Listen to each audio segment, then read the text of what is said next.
Even though their bodies are already rotting away, salmon still fight their way back to the place where they were born. Before their bodies completely turn into a pile of decaying flesh, they have to make it back home and lay their eggs. Salmon don't need to raise their young because their bodies, already breaking down and failing, will become food for the baby salmon as they grow up.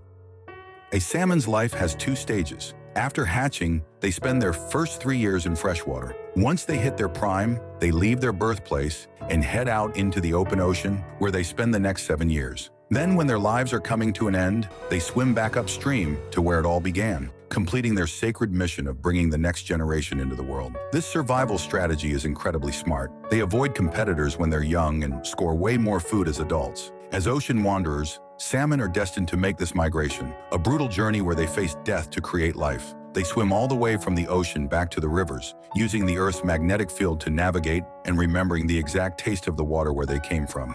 From that point on, they stop eating completely, pushing themselves with everything they've got to swim upstream. No matter how fierce the rapids or how high the waterfalls, nothing can break their determination to get home. This is a one-way trip. Salmon have to pour every ounce of energy they have into making it back. 4 weeks into the journey, their bodies start to change. Since they can no longer handle the freshwater environment, their immune systems start getting attacked by parasites and bacteria. At first, it's just a small patch of rotting skin. Then it spreads into massive, oozing sores all over their bodies. Eventually, all the decaying skin falls off completely, transforming them into these horrifying blood-red creatures. The males' mouths actually turn into these super aggressive hook shapes, which they use to fight for mates and protect their eggs. Salmon reproduction comes at the ultimate cost: their lives. Even in this condition, they won't waste a single bit of energy just to survive. They stick to the plan, using every last drop of energy purely for the journey home.